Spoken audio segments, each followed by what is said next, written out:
Olá pessoal, tudo bom? Estamos iniciando então a mais uma aula de matemática, beleza? E o assunto da aula de hoje é sobre as equações do primeiro grau, só que agora envolvendo duas incógnitas, certo? Até o presente momento, nós estávamos estudando as equações do primeiro grau também, né? Que são as equações comuns que a gente conhece, só que utilizando só uma incógnita, né? Então, ela podia aparecer mais de uma vez lá para a gente, mas ela era única, né? Se tinha x na equação, era x na equação toda. Se tinha a letra b na equação, era a letra b na equação toda, né? Então, nós estávamos trabalhando com as equações de uma incógnita só. Quando a gente descobriu o resultado, a gente descobriu o resultado de uma única incógnita. Ou era da x, que era a que era mais utilizada, né? Pelo fato de ser uma letra universal, que acaba sendo utilizada aí pelo mundo todo. Então, por isso, ela acaba sendo a letra preferida para ser utilizada nas equações. Mas era a única que a gente acabava achando o resultado, ou de uma outra letra diferente quando ela aparecia, tá certo? Diferente do assunto da aula de hoje, o que a gente vai perceber? A gente vai perceber que na hora da gente montar uma equação, ou da gente resolver uma equação, vão ter agora duas incógnitas diferentes. Então, por exemplo, se vai aparecer x, que é a letra mais comum de ser utilizada nas equações, a gente vai ter uma segunda letra diferente para poder representar também essa equação com duas incógnitas, que agora no caso vai acabar sendo a letra y, tá certo? Então nós temos aqui uma expressãozinha que representa bem a equação com duas incógnitas que nós vamos trabalhar. Então a expressão que nós temos é essa: ax mais by, que é igual a c. O que significa isso? No lugar da letra A, da letra B e da letra C, significa que são números. Então, são números que podem vir acompanhados aqui das incógnitas e que, no caso dessa soma, a gente pode ter um resultado diferente. Por isso que está com uma letra C diferente, certo? Então, é um número que vai ser atribuído para x, que vai ser somado com outro número diferente, que vai ser atribuído para y, e que vai dar um resultado diferente com relação aos dois termos que estão aqui, e por isso a gente colocou a letra C. Isso aqui é só uma expressãozinha para definir o título da matéria, para representar o título da matéria, que é a equação do primeiro grau com duas incógnitas. Então, olha lá. Primeiro grau, porque não tem expoente 2, né? Não tem expoente nenhum. Quando não tem expoente nenhum, a gente entende que é um expoente 1, ou seja, o próprio número. E aí, duas incógnitas diferentes, olha lá, x e y, beleza? Bom, então, como eu falei para vocês e como deixei aqui, ó, a partir de agora, nós sempre utilizaremos duas incógnitas para poder resolver as equações, tá certo? Então, o que eu fiz? Dessa vez, pessoal, não fiz a aula na lousa e eu fiz vários exemplos de várias situações que eu vou utilizar essa videoaula para poder explicar cada uma dessas situações, que é a forma de como essa matéria pode aparecer para a gente na hora de resolver os exercícios, tá certo? Então, eu vou começar trabalhando e resolvendo com vocês e explicando passo a passo de como resolver cada uma dessas situações pelos exemplos, tá certo? Então, o primeiro exemplo que nós temos diz o seguinte, ele fala assim para nós: a soma de dois números reais é 4. Quais são esses possíveis números? Então, o que ele está querendo dizer para a gente? Que a soma de dois números que a gente não conhece vai dar como resultado 4. Quais podem ser esses dois números aí que, somados entre si, podem resultar 4? Tenho certeza que vocês já pensaram no 2 mais 2, né? Então, ela é uma possibilidade. Então, antes da gente descobrir quais são todas as possíveis possibilidades, a gente vai montar a equaçãozinha aí de acordo com o exemplo. Então, como é que a gente monta? Então, a soma de dois números, quer dizer que vai acontecer uma soma. Eu sei quem são esses dois números? Pode ser 2 mais 2, mas a gente não sabe ainda. Então, olha como a gente monta.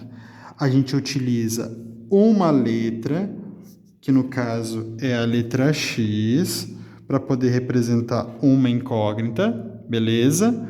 Mais Agora a gente vai usar uma letra diferente, que acaba sendo o y, porque é a segunda letra mais utilizada nas equações, para poder representar o outro número que somado vai ter como resultado 4. Beleza? Então, esta é uma equação, olha lá, por que é equação? Porque tem letras, tem sinal de igual e tem número.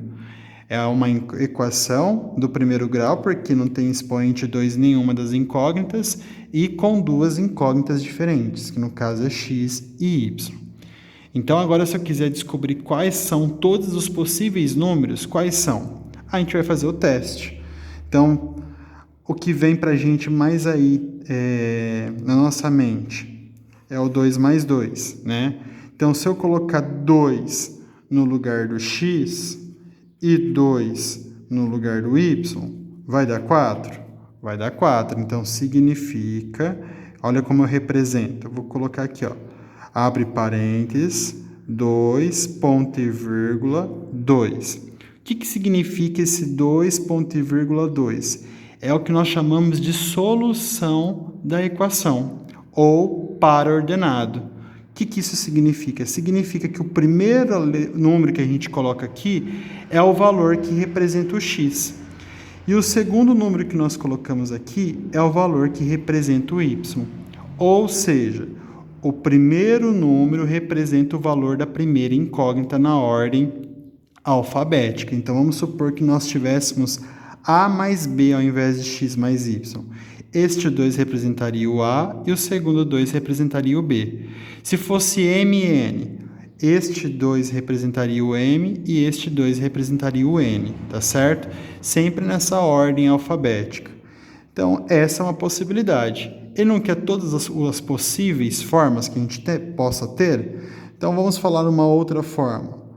Poderia ser, no lugar do x ser 1 e no lugar do y ser 3? Poderia também, olha lá, 1 mais 3, 4. Como que ficaria o par ordenado? Como o 1 veio primeiro, então o 1 aqui, para poder representar a incógnita x, ponto e vírgula, o 3 para poder representar a incógnita y, tá certo? Então, par ordenado 1 e 3 representa uma solução dessa equação. Reparem também que no par ordenado, pessoal, estou sempre separando por ponto e vírgula. Por que eu estou usando ponto e vírgula e não a vírgula comum? Porque vai ter equação que o próprio resultado vai ser com vírgula. E se a gente coloca, então, o número vírgula, e aí vai que é outro número com vírgula, a gente não sabe separar se a vírgula é do número ou se a gente está separando o número do outro. Então, a gente sempre vai separar os números por ponto e vírgula, beleza? Nossa, estou tremendo aqui para gravar. Enfim, olha lá, outra possibilidade em que dois valores dê como resultado 4. O que a gente pode utilizar? 4, então olha lá, 4 mais 0. 4 mais 0 dá 4. Então, no lugar do x, poderia utilizar o 4 e no lugar do y, poderia utilizar o 0. Também daria o resultado 4, não daria? Certo? Outra possibilidade, poderia usar, olha lá, olha que interessante. No lugar do x, poderia usar mais 6, mais, né? Que é o mais que está ali. No lugar do y, poderia utilizar menos 2. Não daria 4 também? Daria, né? Sinais diferentes subtrai e conserva o sinal do número maior. Número maior é o 6, o sinal que está na frente é mais. 6 menos 2, 4. Olha lá, 4 positivo, 4 positivo. Então, no lugar do x, poderia usar mais 6. E no lugar do y, poderia usar menos 2. Então, mais 6, ponto e vírgula, menos 2. Então, pessoal, eu não vou fazer todas as possibilidades, eu só quero demonstrar algumas para vocês. Percebam que quando tiver esse tipo de exercício, que falar aí para nós que a soma de dois números reais é tal valor, ou a diferença, que no caso vai ser uma subtração, de dois números reais, aí dá o resultado, e ele pede para a gente descobrir quais são esses possíveis números, o que a gente tem que fazer primeiro? Montar a equaçãozinha que nos está falando aí no enunciado, e aí fazer as possibilidades que pedir. Geralmente vai pedir 3, se foram números pequenos, aí eles vão pedir todas as possibilidades que vocês conseguirem, certo? Mas o segredo é sempre esse: montar a equaçãozinha de acordo com o enunciado e depois fazer as aplicações. Então, uma maneira da gente trabalhar com esse conteúdo é dessa forma. Só que nem sempre o exercício vai vir desse jeito. Pedir para a gente montar a equaçãozinha e descobrir quais são as possíveis formas da gente trocar pelas letras os números que podem dar esse resultado, o resultado aí no enunciado, tá certo? Por exemplo, olha aqui no exemplo 2 que nós faremos agora. Do exemplo 2 adiante, até eu acho que o exemplo que eu deixei aqui, que é o exemplo 8. Esses exemplos aqui, a gente simplesmente agora vai aprender a montar as equações com duas incógnitas, utilizando só o enunciado. Então, perceba que uma coisa está conectada com a outra, porque a nossa última aula de matemática, o que eu passei para vocês? Probleminhas. Vocês tinham que ler o probleminha para poder montar a equação e resolver, né? A gente vai fazer agora da mesma forma, só que agora utilizando duas incógnitas diferentes, tá certo? Então, olha no exemplo 2 o que pode acontecer. Nós temos o seguinte enunciado: a soma da minha idade e do meu amigo Felipe, a idade do meu amigo Felipe, é de 50 anos. Enfim, eu sei qual que é a minha idade, eu sei, mas vocês não sabem, né? Vocês vão chutar no 25, no 24, né? No 26, né? Por aí, né? E a idade do Felipe, do meu amigo? Pior ainda, vocês também não sabem. Mas vocês sabem que a minha idade com a idade dele vai resultar em quê? Em 50 anos. Então, como que a gente escreve uma equação de acordo com esse enunciado? Sem precisar resolver a equação, porque está vago aqui para a gente. A gente só sabe que tem essas duas pessoas com idades diferentes e que, ou não, né? Que pode resultar para a gente em 50 anos, né? Por quê? Ou não idades diferentes, né? Pode dizer que eu tenha 30 anos e o Felipe 20, que vai dar 50. Mas pode dizer que eu tenha 25 anos e o Felipe também tenha 25 anos, também vai dar 50, né? Então, ele não pediu as possibilidades, né? Como está aqui no exemplo 1. Ele só quer a equação. Então, como que a gente faz? Eu vou chamar a minha idade de x. Então, olha lá. A minha idade eu vou chamar de x. Não é a soma da minha idade com a idade do Felipe? Então, eu vou colocar mais, porque é a soma, né? A idade do Felipe eu sei? Não sei. Então, eu vou representar por uma incógnita diferente, que no caso é y. Então, a minha idade, que eu não sei, mais a idade do meu amigo Felipe, resulta para a gente em 50 anos. Beleza? Posso representar assim, então. Minha idade vai ser o quê? X. E a idade do Felipe vai ser o quê? Vai ser Y. Então, minha idade com a idade do Felipe resulta em 50 anos. Beleza? Tá feito já. Aí, se ele pedir num exercício quais são os possíveis números, aí a gente vai falar quais são. Pode ser 10 mais 40, pode ser 20 mais 30, pode ser 25 mais 25, pode ser invertido, tipo 40 e depois 10, né? Pode ser 50 e 0, o Felipe não tem idade nenhuma, é recém-nascido ainda, né? Então, são várias possibilidades. Como ele não pediu isso, a gente só vai deixar dessa forma, tá certo? Exemplo 3. Olha lá o exemplo 3. O número de bombons é o dobro do número de trufas que tem. Então, olha que interessante esse exercício.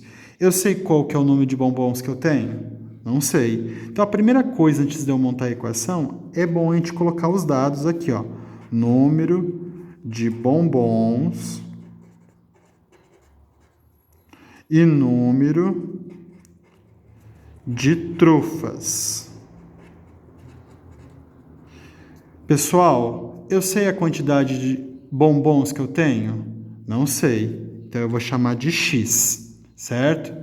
Trufas não é outro tipo de chocolate? Não é o bombom. Então, se a trufa é outro tipo de chocolate, ela vai representar outro tipo de incógnita. Qual incógnita que ela vai representar? O Y, no caso, certo? Olha o que está falando. Que o número de bombons é o dobro do número de trufas. Se é dobro, o que significa? 2 vezes. Então, antes do Y, a gente também deve colocar um 2, beleza? Que vai representar 2 vezes o valor do número de trufas que a gente não conhece. Como que eu sei que está acontecendo a multiplicação aqui? Já falei para vocês na equação, quando o número coeficiente está grudadinho com a incógnita, sem ter sinal de mais ou de menos no meio, significa que está acontecendo uma multiplicação. A gente só não coloca pinguinho, beleza? Então, vamos montar a equação? Olha lá, número de bombons é x. Só que agora, o que está falando? Não está falando para adicionar, para subtrair, para multiplicar, para dividir. Está falando que o número de bombons que eu tenho é o dobro. Se é o dobro, é igual. Então, igual... Quanto que é o número de trufas? O dobro, 2 vezes y. Então, esta é a equação que está sendo representada neste enunciado. O número de bombons que eu tenho, que eu não sei quem é, então eu chamo de x, é o dobro do número de trufas que também tenho e que também não sei qual que é a quantia aí. Só sei que é 2 vezes o número dela que estou representando por outra incógnita. Tá certo? E eu vou fazer o último exemplo 4 antes de fechar essa videoaula, para não ficar um vídeo muito grande, beleza? E olha o exemplo 4 então. Eu tenho o triplo de um número adicionado à metade de outro, que resulta em 7. Então, olha lá. Se é o triplo de um número, eu sei quem é esse número? Eu não sei. Vou chamar ele de x. Se é o triplo, quer dizer que é quantas vezes esse número que eu não sei? 3 vezes. Então, eu vou colocar assim, ó. 3x. Adicionado. Se é adicionado, o que a gente vai fazer? Vai colocar sinalzinho de mais. Beleza? Agora, preste atenção nisso aqui. Ele quer que a gente adicione com a metade do outro. Se é metade do outro, a gente vai colocar 2y? Não, porque 2y e y representa o dobro, é 2 vezes. Como que a gente representa a metade? Metade não é a fração 1/2, assim? Então, a gente simplesmente vai fazer uma fração também. Vai colocar o denominador 2, porque ele que representa a metade. E aqui a gente pode colocar número 1 ou não, e a incógnita que a gente está trabalhando, que representa o outro número, que é a letra y.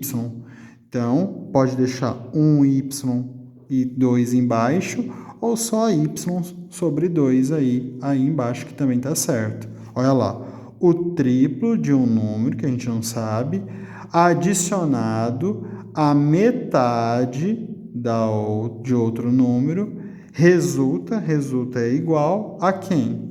A 7. Beleza? Então, também eu consegui fazer uma outra equaçãozinha com incógnitas diferentes utilizando o enunciado. Tá certo?